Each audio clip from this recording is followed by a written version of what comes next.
Pregnant woman was building her shelter one log at a time. The cowboy watching was a widower dreaming of a family. The sky was the color of ash the morning she arrived. Not dark, not light, just the smudged in-between. Wind brushed low across the prairie like a sigh from the earth itself, stirring brittle grass and whispering through the bones of a country long forgotten by maps. She came walking, heavy with child, a bundle of rope and nails tucked beneath her arm, and the stubborn weight of a future no one else had wanted.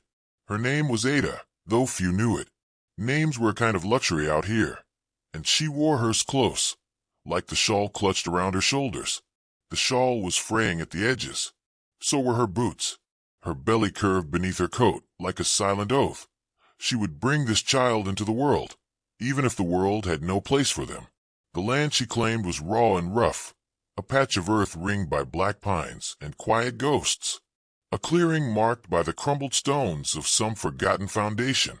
A burned chapel stood near the tree line, its steeple long collapsed, its bell eaten by rust.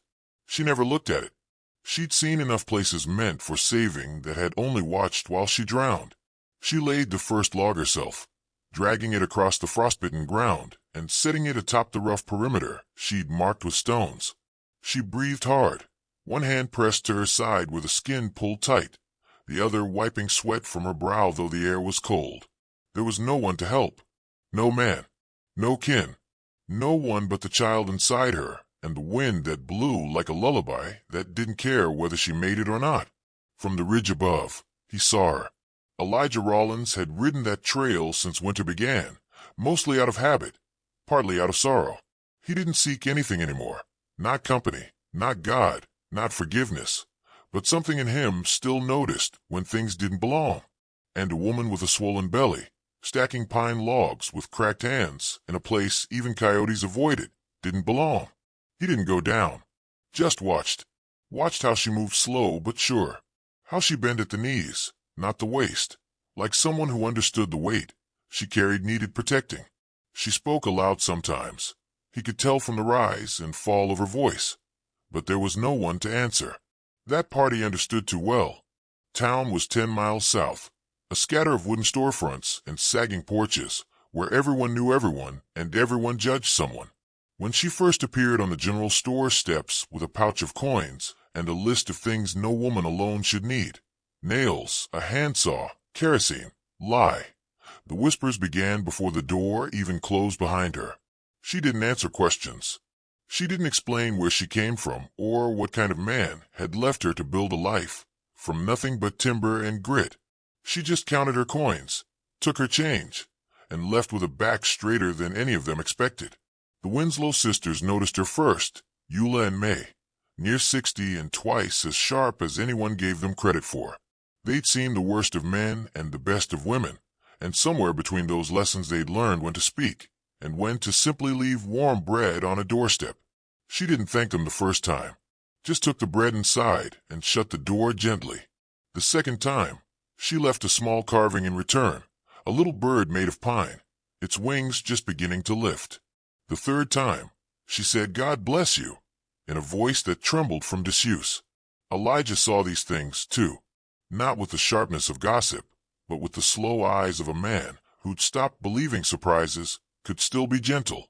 He watched her build that shelter one log at a time, watched her hammer with aching arms, watched her pause and wince when the baby kicked hard against her ribs. He watched the way she'd stand in silence after a day's work, hand resting over her belly, like she was apologizing for how long it was taking. He didn't tell anyone what he saw, not even when the pastor's wife leaned over a church pew and muttered that the girl out on Gravedigger's Hollow was surely carrying some outlaw's bastard. Elijah only looked out the window, jaw tight. He'd buried his wife 5 winters ago under that same wide sky, watched the ground close over both his future and his last reason for talking to God. Since then, he'd said little and believed even less. But still, he came to the ridge. She began to notice him around the 3rd week. Not directly, not yet, but in the way her shoulders shifted when she worked. A subtle alertness. She started to stack her tools a little more neatly, as if someone might be watching who cared about such things. And she stopped talking aloud while she built, saving her voice for something that might deserve it. That night, A cold snap came down from the northern hills, the kind that bit through wood and skin alike. Elijah rose early and split a stack of kindling, loaded it into his pack, and rode out. He didn't knock, didn't linger, just left the wood stack by her door and rode back before the sun touched the tips of the trees. She opened her door not long after, stood there barefoot for a moment, blinking at the gift like it might vanish if she moved too fast. Then she carried it inside with both arms wrapped around the bundle and shut the door behind her like she'd just welcomed in something holy. The next morning, there was a small basket by the gate of Elijah's ranch, rough wool socks, hand-stitched, and a note that read nothing but for the cold. He smiled for the first time in months. Not wide, just enough that the creases in his cheeks remembered how to soften. The days moved on. She kept building. He kept watching. They did not speak. They did not wave. But something in the air between them changed. Not warmer, not lighter, but less alone. And so the story began, not with a kiss or a gunshot or the thundering of hooves, but with a woman laying down roots in frozen ground and a man who watched as if he were remembering what it meant to hope. Some tales start with fire. This one started with frost. But under that frost, something was waking. Something that neither wind nor whisper could quite explain, only feel. And maybe that was enough to carry them through what was coming next. The first snow came soft and early, settling over the prairie like a white hush. It did not roar in or stampede through the canyons. It drifted, light as breath, and blanketed Ada's shelter before her fire had even caught. By the time she stepped outside that morning, the world had turned pale and wordless, as though the land itself were bracing for silence. She wrapped her shawl tighter around her shoulders, knotted it at her throat, and pressed her hand to the swell beneath her coat. The child had begun to move with a kind of purpose, no longer fluttering, but pushing, stretching, making its presence known in quiet jabs beneath her ribs. She muttered reassurance to it, not in fear, but habit. The words were all she had to offer. Inside the half-finished shelter, the fire sputtered in protest. Smoke bled through the gaps between logs, and the wind whistled through every seam she hadn't had time to fill. Her hands ached from sawing wood, from hammering nails in crooked patterns, from carrying water until her back throbbed at night. The snow would slow her progress now. That was the truth of it. And the baby would not wait. Still she worked. The wind stung her face. Her fingers turned red and stiff before noon. But the wall rose another row higher, and she braced it with stone. She did not look toward the ridge. She had not seen him in days, though she knew he came still. The wood by her door was always fresh. The prints in the snow told the rest of the story. She'd asked herself what kind of man did that. Helped without asking, watched without judging, left kindness behind like breadcrumbs, and never asked for thanks. There weren't many like that where she came from. There had been a man once, not cruel, but small, overwhelmed by her strength, or her stillness, or the way she refused to make herself smaller just to fit his kind of love. When she told him about the baby, his silence had been louder than any fist. He left without goodbye. She left with her name and a mule and the last of her hope packed in a flour sack. That was months ago now. The journey west had scraped something from her, but it had not taken everything. And here, in this frozen clearing, there was a different kind of loneliness. Not the hollow kind, the waiting kind, as though something had been buried long ago and was listening for her footsteps. In town, the whispers had slowed but hadn't stopped. The Winslow sisters remained her only bridge to the rest of humanity. Every other week they brought jars of dried beans, bundles of wool, a little news. Eula would always ask if she was warm enough. May would bring a tin of something sweet and pretend it was leftover, though Ada knew it was made for her. She had not seen Elijah up close since the first snow, but she saw his touch everywhere. The fence he'd mended in silence now stood straight. The broken shutter no longer banged in the wind. Once, when her bucket cracked, a new one appeared by the well. She never caught him doing these things, and he never stayed to be thanked. But she thought of him more now. In the cold mornings, when the light came late, and she sat by the fire with a hand over her belly, she imagined what it would feel like not to do this alone. Not just the building, but the birthing, the days after, the long, thin thread of what came next. She never let those thoughts linger. Dreaming had teeth. Elijah, for his part, stayed back. Not from indifference, but from reverence. The sight of her, shoulders squared against the wind, belly full of life, voice quiet but unbroken, stirred something in him that no sermon ever had. She reminded him not of his late wife, but of something he'd forgotten existed, the quiet nobility of endurance. He did not pity her. He didn't dare. Pity was cheap and heavy-handed. What he felt was something closer to awe, and maybe guilt, that he had warmth and food and company, and yet had done so little.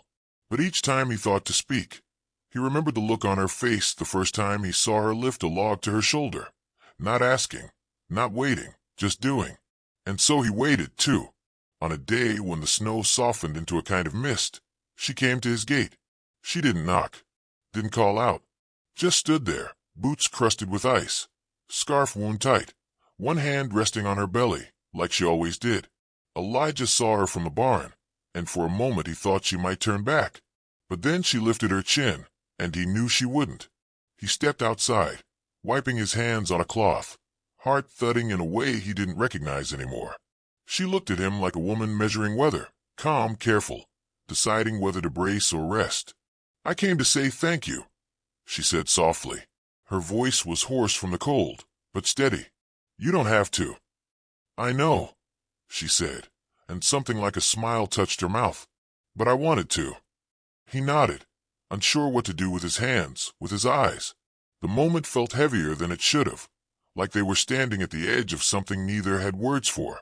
"I can offer stew," he said after a beat, gesturing toward the house. "It's warm. Got potatoes in it." She looked down at her belly. "Can't stay long."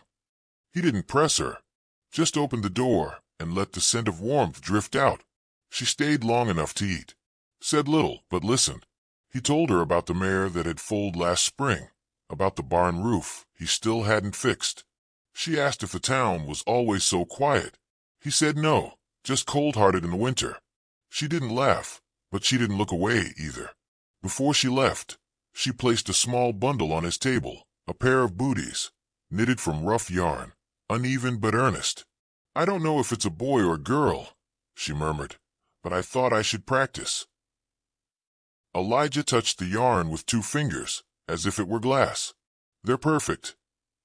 She nodded once, and left before the light faded. He didn't follow her, but stood on the porch long after she'd gone, watching the snow melt under her boot prints. That night, he stoked a fire higher than usual, sat with the booties in his lap, remembering the feel of his late wife's hair on his shoulder, the sound of her laughter when they used to speak of children. They had planned for a nursery once, painted it pale blue. It had never held anything but dust. But that was before. This was something else. Not a second chance. Not redemption. Just something new. Fragile. Real. In the clearing, Ada returned to her shelter. Her hands were raw, her feet numb. But inside, the stew had settled warm in her belly, and the cold didn't feel quite as sharp. She sat by her fire, the baby stirring faintly beneath her ribs, and for the first time in a long while, she didn't feel like she was building just for survival. She was building for something that might resemble a future. And somewhere beyond the trees, under the same pale moon, a man sat by a fire of his own, wondering what it would mean to be brave again. Rain came before spring, cold and insistent, soaking the earth until every step squelched underfoot, and the air smelled like wet pine and old stone. The roof over Ada's shelter sagged in the middle, where the tar cloth had slipped loose. It leaked at night, right over the place where she'd laid a quilt and told herself it would be enough. It wasn't. Not anymore. She pressed her palm to her lower back, slow and careful, as another twinge crept up her spine. The baby had dropped. She could feel the weight shift inside her, a constant downward pull, like the child was ready to arrive before the world was ready to receive it. The log she'd stacked for the last wall had warped in the damp. Her fingers, already calloused, cracked open in the cold. Still, she tried to lift one, knees trembling beneath the pressure. It slipped from her grip and struck the frozen ground with a thud that echoed into the trees. She stood there breathing hard, eyes stinging, from effort, from cold. maybe from the quiet that surrounded her like a shroud. Then she turned toward the ridge. He was already coming. Elijah crested the trail in a worn duster, hat low over his brow, saddlebags slung with tools and oilcloth. He didn't wave, didn't call out, just dismounted and walked toward the cabin like it had always been understood he would. Ada didn't move, didn't speak. He took in the lean of the structure, the half-rotted wood, the sagging roofline. Then he looked at her, properly, with a stillness that felt like reverence. Her cheeks were flushed from exertion, and strands of hair clung to her temples. She looked like someone who had held too much together for too long, and was finally too tired to pretend otherwise. "I'll fix the roof," he said quietly. She didn't stop him. They worked in tandem, though few words passed between them. He handed her nails. She held the ladder steady. When wind picked up and tossed rain sideways across the beams, he pulled his coat over her shoulders, without asking. She wore it like armor and said nothing at all. By dusk, the roof no longer leaked. The fire inside crackled strong, and there was bread baking, a small miracle, coaxed from Ada's last bit of flour and the calm of borrowed silence. Elijah sat near the hearth, not too close, hands resting on his knees. Ada sat across from him, the firelight painting soft gold into her features. Her fingers threaded absently across the swell of her belly, as if to remind herself she wasn't alone. "You're due soon," he said after a while. She nodded. "You got anyone coming?" "No." He didn't ask more. The details didn't matter. The father, the leaving, the journey west. What mattered was that she had built something with her own hands, and it had nearly fallen apart, and still she hadn't asked for rescue. After a long pause, she said, "You're the first man I've sat with in months." Elijah looked at the fire. "You're the first person I've talked to that matters." Her mouth tilted into something that wasn't quite a smile, but it held warmth all the same. That night, when she walked him to the door, the sky had cleared just enough to show a scatter of stars. He stood on her porch and didn't put his hat back on. "Come back tomorrow?" she asked softly. He nodded, and that was that. The days that followed passed like chapters written in silence. He returned with planks to reinforce the walls. She made tea from dried roots and shared it in chipped cups. They spoke in fragments, not about the past, but about simple things. The way birds nested early that year, how the light lingered longer each evening. She asked what his ranch looked like. He described a field where colts had once chased each other through morning mist. She did not ask about his wife. He did not ask about her child's father. Some things were sacred by being unspoken. Once, while hammering in the last brace above the doorframe, he slipped, catching his hand hard on a splintered edge. Blood welled quickly. Ada reached for his hand without hesitation and wrapped it with a strip of clean cloth, her fingers steady. Their eyes met. The touch held. "Thank you," he murmured. Her voice was softer than the wind. "You've helped me breathe again." He didn't reply. He didn't need to. Later, when they sat on the steps of the finished porch, a quiet fell between them that wasn't heavy. It was comfortable. Trust had grown between them not through declarations, but through shared moments. He brought strength without expectation. She offered company without apology. Then, one afternoon, the child moved suddenly, a firm, unmistakable shift that made her gasp aloud. Her hands flew to her belly, and she froze. Elijah beside her, startled. "Is it?" She nodded, then reached for his hand, guiding it gently to rest against the curve of her belly. The baby moved again. He went completely still. The firelight of wonder lit behind his eyes, as if he were standing on sacred ground. His fingers trembled slightly where they touched her. "Life," he said, almost a whisper, "right under my hand." She smiled, wide and full, the first true smile he'd seen on her. And for a moment the ache inside him, the empty room at home, the cradle that never rocked, the silence after his wife passed, faded into something sweeter. Not a replacement, not a healing, just warmth where cold used to be. After that, he came daily, sometimes with supplies, sometimes with nothing at all, just himself. They sat together in the mornings, talked of nothing and everything. She began to read aloud from a weather-worn book she kept tucked in a drawer. He listened like the words were rain falling on dry land. The townsfolk began to notice, but their opinions quieted in the presence of fact. Ada was no longer the woman building alone in the snow. She was no longer a whispered warning. She had a man at her side, though no one quite knew what they were to each other. He never claimed her. She never leaned on him. Yet still, they remained side by side. And then one morning, a boy in town made a careless remark outside the general store. A joke with sharp edges. Ada stood nearby, her basket full of dried oats, her back straight.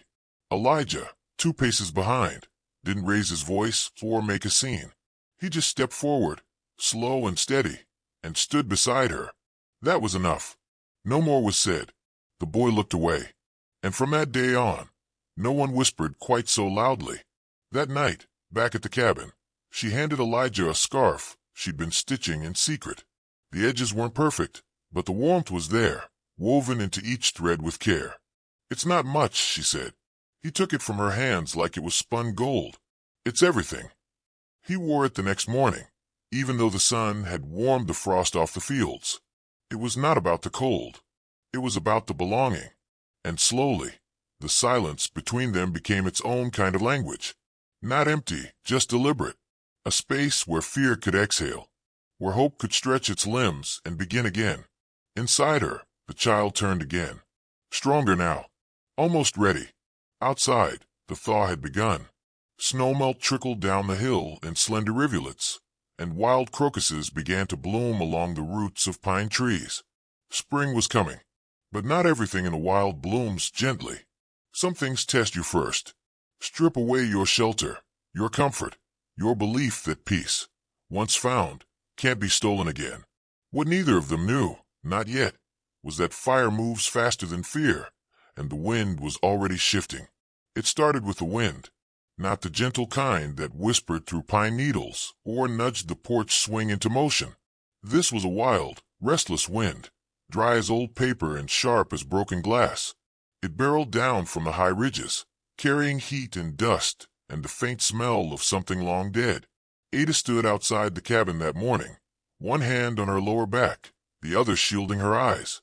The sky had shifted color, not blue, not gray, but a strange, sickly yellow that made the hair on her arms rise. Birds had gone quiet. The woods were still. Something was wrong. Inside her, the baby twisted hard, a deep, insistent roll beneath her ribs. She gritted her teeth and steadied herself against the porch post. A tightening pulled through her belly, low and wide and deep. She closed her eyes, exhaled slowly. Not now. Please, not now. From the south, a column of smoke rose like a signal, thin at first, then fanning out as the wind fed it. Somewhere beyond the ridge, fire had caught.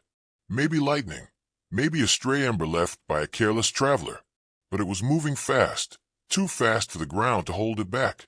By the time she stepped inside to gather her things, she could already taste it, that acrid, coppery edge that stung the throat and dried the mouth. The fire wasn't here yet, but it was coming. She didn't panic. She packed a satchel of clothes, the small, carved animals she'd made in the quiet evenings, the letter from her mother, creased and faded, a wooden spoon, a quilt, a wrapped bundle of baby clothes. She moved like someone who'd left before, who understood what mattered when the rest turned to ash. The contractions came harder now, closer together. She paused at the table, gripping its edge until the wave passed. Then she kept going. She was cinching her coat over her belly when hooves pounded into the clearing. Elijah dismounted before the horse had even stopped, his face ash-pale, scarf pulled up over his mouth. He looked around, eyes flashing from the trees to the roof to her. "We have to go," he said, voice hoarse. "I know." He stepped forward, took the satchel from her hands. "You feeling it?" It started. He froze. For a moment, the fire was forgotten. Then he nodded once and turned to her horse, already saddled. He tied her bag to the back, wrapped the reins around his palm. "You ride with me," he said. "We'll make better time." She didn't argue. He helped her mount, careful and quiet, then swung up in front of her. She wrapped her arms around him, belly pressed firm against his back. He clicked to the horse, and they took off into the smoke. The forest around them blurred into motion, black trees, yellow light, the distant crackle of fire. Embers drifted like strange, glowing snow. The air was thick, and the sky no longer looked like sky. Ada clung tighter. Elijah's hand rested over hers, steady even as the heat surged behind them. They didn't speak. Every breath counted. Every second mattered. The fire reached the cabin an hour later. It took everything, but it did not take her. By nightfall, they had made it to Elijah's ranch, the barn still standing, fields charred but untouched by flame. He carried her inside. The baby came just before dawn. It was not easy. Pain clawed through her in waves, and the wind outside still smelled like smoke. But Elijah never left her side. He held her hand through every cry, caught the child himself, wrapped it in the quilt she'd saved. A girl, tiny, perfect, red-faced, and wailing like she already knew how much she'd survived. Ada wept softly when he placed the child in her arms. Not from pain, from something deeper. Relief, awe, fear, joy, all tangled into one unstoppable tide. Elijah knelt beside her, exhausted and reverent. He didn't ask questions, just watched, as though witnessing the most sacred thing a man ever could. "You're not alone anymore," he said, and she believed him. The Winslow sisters came at dawn, drawn by the smoke or by instinct. They found Elijah outside the barn, barefoot, shirt unbuttoned, holding a newborn against his chest, while Ada slept just inside, her face peaceful for the first time in months. They didn't say much, just nodded and got to work. The days that followed were quiet. The fire had passed, but it left reminders, blackened tree trunks, ash in the soil, silence where birds once sang. But within that silence, life stirred. Ada named the baby Lark, for the bird that sings at dawn, even when the world is still dark. She moved slowly now, wrapped in layers and soft hours, her eyes gentler, her voice steadier. Elijah stayed near, never assuming, never asking. Just there, building a cradle, hauling water, holding Lark when her mother needed sleep. One morning, Ada stood on the porch, arms folded around herself. The shelter was gone. The cabin she had built from grief and willpower was nothing but a memory now. But behind her, the barn had been cleaned out, a corner made ready. She had a bed, a place to rest, and a man who made no demands. He stepped outside beside her, quiet as always. "I'll help you build another," he said, "if you want to." She looked at him, really looked, into the weariness, the kindness, the soul-deep steadiness that had carried her through smoke and pain and into something new. "I think I'd like that," she said. Spring arrived in whispers. Wildflowers pushed up through the scorched soil. Bees returned. Rain came softer now, and the sun stayed longer in the sky. Elijah planted corn, slow and methodical, Lark strapped to his chest in a sling Ada had sewn from torn linen. They were not married. There was no talk of promises. But there were footprints on the porch, 2 chairs by the fire, and a wooden cradle that rocked beneath Ada's hand. The land still carried scars. So did they. But in this place, this patch of earth where silence had become a language and fire had taken only what they could bear to lose, something fragile had taken root. Hope. And like all things worth growing, it began slow and quiet and entirely enough. If you love heartfelt Wild West tales of grit, grace, and slow-burning romance, don't forget to subscribe. Hit that like button and tap the bell icon so you never miss a new story from the frontier.